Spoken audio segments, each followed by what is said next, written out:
అరగంట టైం ఉంది. ఇవన్నీ కాదు కానీ అర్జున్ అన్నాడు ఎవడో ఆయన చూద్దామని వచ్చాను. జనం అందరూ మన్నే నమ్ముకుంటారు, అది వచ్చిన కర్మ.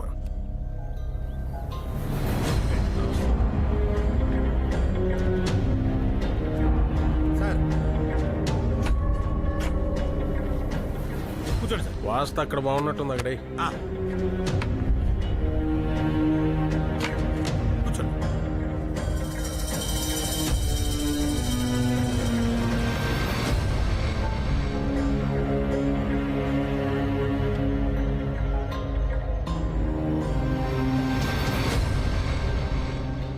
ఒకరిని కాపాడుకోవాలంటే దానికి ఒక స్థలం ఉండాలి, దాంట్లో బోల్డ్ మంది జనం ఉండాలి, వాళ్ళు మనోళ్ళు అయి ఉండాలి. ఏదో ఆకతాయి కుర్రాడు అల్లరిచల్లరుగా తిరుగుతుంటాడంటే ఎలా సర్దుకుపోతాం? అలాంటప్పుడు ఏవో ఇంట్లో పెట్టుకోమనండి. ఏదో అమ్మాయి దొరికింది కదా అని దాని జీవితంలోకి వచ్చేస్తానంటే, ఇంట్లోకి వచ్చేస్తానంటే ఎలా ఊరుకుంటాం? తోలు తీసేస్తాం. అయినా మానవ సంబంధాలు సంబంధించిన సమస్యలు పరిష్కరించాలంటే ఏ కోర్టు సరిపోద్ది? కుర్రోడు ఆలోచనల్ని ఏ చట్టం కంట్రోల్ చేయలేనప్పుడు అమ్మాయి తరఫు వాళ్ళ కోపాన్ని కంట్రోల్ చేస్తా. ఇక్కడ ఎవడి మనసాడి కోర్టు, ఎవడి మాటాడికి తీర్పు. మీరు చాలా తెలివిగా మాడతారు సార్, చాలా హుందాగా ప్రవర్తిస్తారు. జనం కూడా మీరే రైట్ అంటారు. కానీ ఎన్ని కుట్రలు చేస్తుంటే, ఎన్ని గొంతులు కోస్తుంటే ఈ స్థాయిలో ఇలా ఉన్నారు.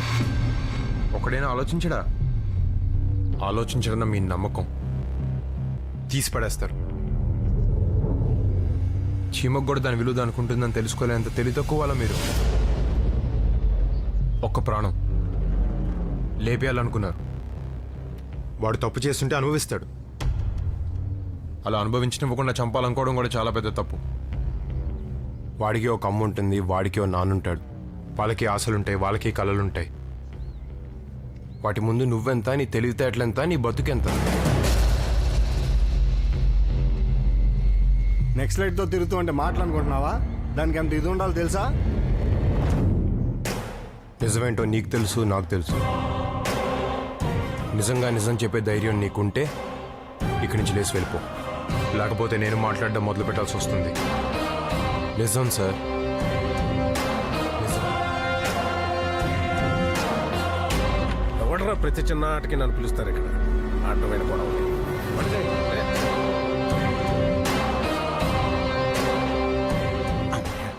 ఇంకో 2 నిమిషాలు ఎక్కడ ఉంటే మనోని మానేస్తారని అర్థమైపోయింది. వస్తున్నాను సార్.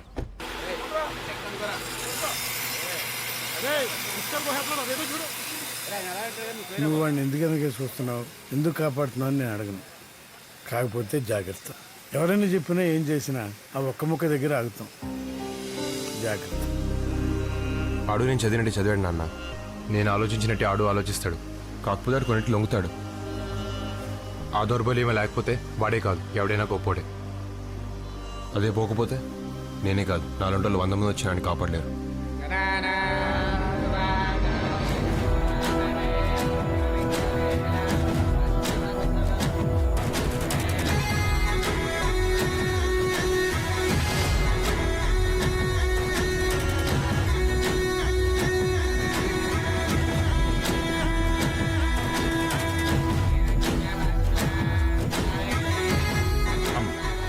అమ్మ ఎక్కడ? వాళ్ళు ఇంకా గుళ్ళోనే ఉన్నట్టున్నారు. మంచి సారు దొంగ.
సూర్యాపేట్ ఫోన్ చేసే వాళ్ళని దిగచ్చండి 10 నిమిషాలు ఆగుద్ది. సూర్యాపేట వచ్చిందండి, సూర్యాపేట్ ఫోన్ చేసే వాళ్ళని దిగచ్చండి.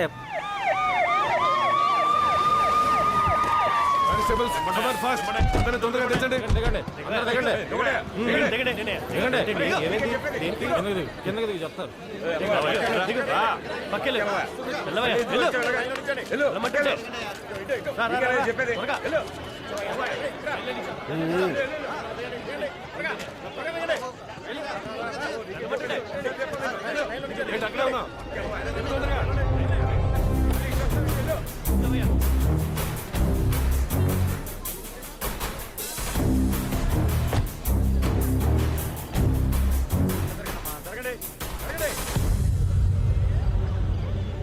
ఎవరు ఫోన్ చేసింది? Yes, come here. I am the person. ఎవరు చంపారు? Read it, sir.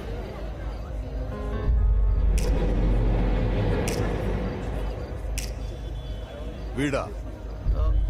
Read it.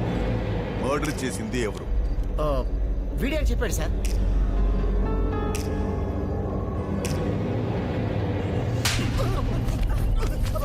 సరే బ్లడీ. చచ్చిపోయింది ఎవరో తెలుసా? ఎంత పెద్ద రౌడీ షీటర్ తెలుసా? వీడేంటి, వీడి వయసు ఏంటి? ఆ? అంటే ఆడే చెప్పేదని చెప్పాడు సార్.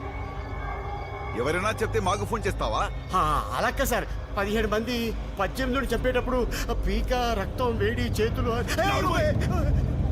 నీ రాంగ్ ఇన్ఫర్మేషన్ కోసం మేము 200 కిలోమీటర్స్ చేసింగ్ వీళ్ళందరికీ disturbance. Idiot. Sorry guys, sorry for the disturbance. Sorry sorry sorry. మీరు వెళ్ళండి. పదండి.